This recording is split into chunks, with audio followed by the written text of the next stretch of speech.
mañanera de Ángel correspondiente al jueves de la semana en curso, jueves 14 de octubre del año 2021. En la mañanera de ayer miércoles, yo terminé preguntándole a usted algo que posiblemente a algunos podría haber ofendido. Y usted es partidario de las minucias. Evidentemente no tenía fin alguno, salvo hacer que tomáramos conciencia de la necesidad, del imperativo que hay en México de pensar en grande. Les di algunos ejemplos, algunos países que han sido grandes y son grandes hoy porque se atrevieron a pensar en grande. En México la situación es exactamente la contraria. Hemos sido educados, particularmente desde los fines de los años 30 del siglo pasado a la fecha, a pensar en pequeñeces, en minucias. El sistema educativo nos estimula a eso, a pedir cositas, a cositas por acá y a cosas parciales y problemitas.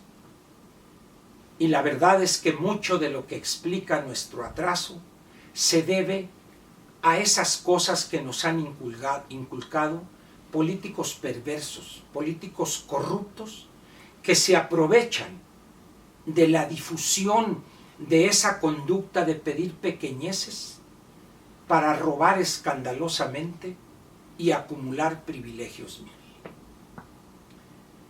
México hoy tiene alrededor en su lista nominal casi 95 millones de ciudadanos, de los cuales en promedio vota la mitad de ellos, 47, 48, 50 millones de electores mexicanos o de ciudadanos mexicanos. Al margen de si a algunos pudiere parecernos que votan mal, eso es otro asunto. El voto es un acto libérrimo, secreto. Votar ya es ser congruente con un deber ciudadano.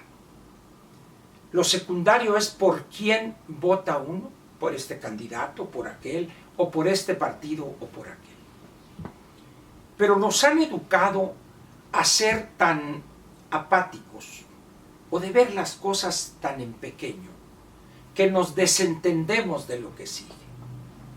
Yo quiero invitarlo hoy a usted, si puede, si tiene tiempo, a que vea la mañanera de anteayer y la de ayer y por supuesto esta, donde trato yo de convencer a la gente de lo malo, de lo perverso y negativo que es para nosotros como sociedad y para el país, prestarle tanta atención a las minucias e irnos con lo superficial para dejar de lado o sin tocar lo trascendente. En la medida en que decenas de millones de mexicanos no hagamos eso, es decir, atrevernos a exigir hacer cosas grandes. A mí me gusta citar este ejemplo. Hace algunos años, cuando la República Popular China empezó a construir un número importante de grandes obras de infraestructura, particularmente aeropuertos, la gente aquí en México se maravillaba. Miren nomás, los chinos han construido 52 grandes aeropuertos. Y yo les decía sí, y podrían haber hecho 100.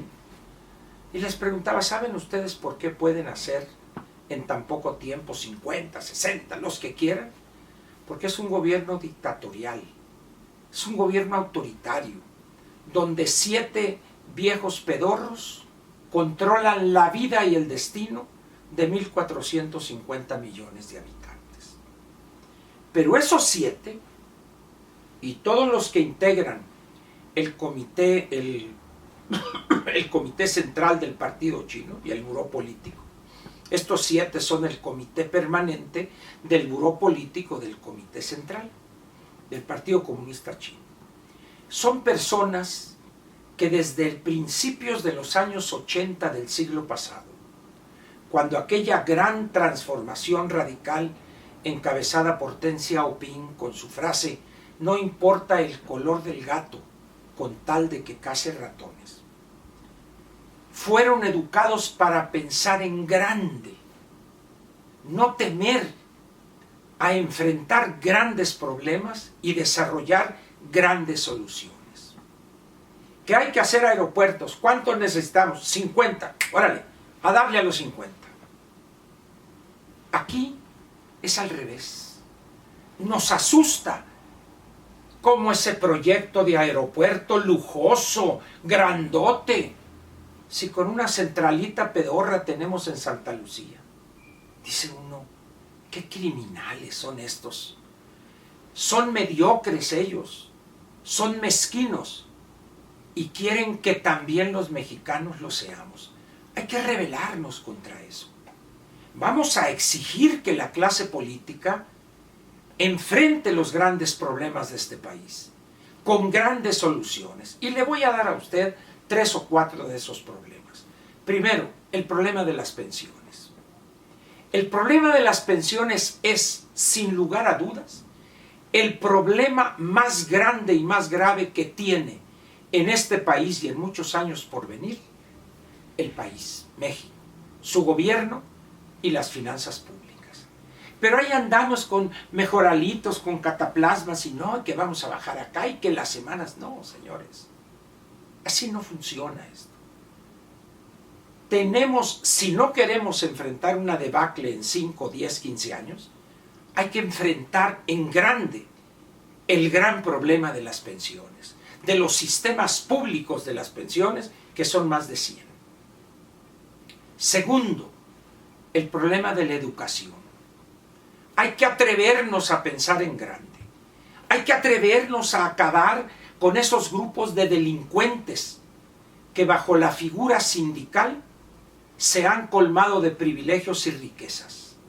Hay que entrarle a hacer cirugía mayor a ese gran problema, porque de no hacerlo, en 10, 15 años este país va a ser un país de analfabetos digitales. Ya casi lo somos. Tercero, el problema de la salud pública.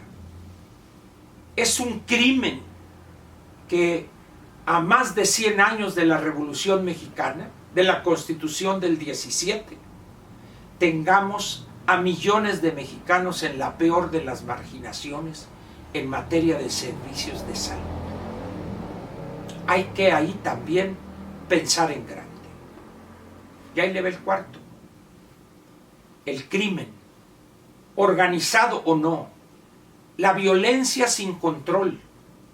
Hay que pensar en grande, con todos los elementos del Estado para acabar en el menor tiempo posible con esas bandas, utilizando toda la capacidad de fuego del Estado mexicano.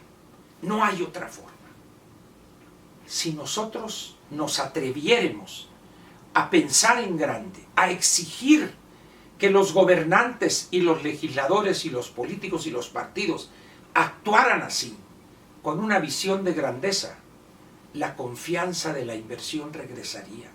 Empezaríamos a crecer otra vez, a respetar la ley, a hacer que todos la respetaren sin distingo alguno. Pero ¿qué es lo que pasa? Nos han enseñado a ser mezquinos, pequeñitos, la minucia, y ocupa más espacio en la parte mediática un pinche pato laqueado de Pekín en un restaurante. Es criminal eso. Ocupa más espacio que si la piedra esa que van a poner ahí donde estaba Colón y que representa a la mujer indígena y una bola de babosadas ahí. Por eso este país está sumido en la ignorancia, en la corrupción, en la ineficiencia, en el dispendio, porque no nos atrevemos a pensar en cosas grandes. Por eso yo lo invito a que dejemos esa actitud que nos han inculcado, Atrevámonos a pensar en grande, hombre. Atrevámonos a decir, oye, ahí hay este problema. Es un gran problema que afecta a todos los mexicanos, a las nuevas generaciones, a su futuro. Vamos a entrarle. Que habrá que hacer cirugía mayor, por supuesto. Que va a haber dolor, por supuesto. Pero no hay país que sea exitoso hoy que no haya tenido hace 30, 40, 50 o más años que pensar en grande y haber tenido sus gobernantes, sus políticos. Aquí sí no voy a citar al clásico Paco Sea, sino que diré que tuvieron cojones para pensar en grande y actuar en grande y ser hoy países grandes. En cambio políticos chafas, sin cataplines, cobardes, mezquinos, agachones, han hecho de este gran país un país mediocre, un país pinchurriento, de agachones, un país de pedorrillo. Por eso yo los invito a todos, vamos a atrevernos a pensar en grande, por el bien de los nuestros, de nuestros hijos y de nuestros nietos. ¿Qué? ¿Acepta esa invitación? ¿Acepta ese reto? Vamos a empezar. Pensemos primero en la conveniencia y en el imperativo de empezar a pensar en grande. Muchas gracias y lo espero mañana aquí, en este modesto espacio, La Mañanera de Ángel. Gracias.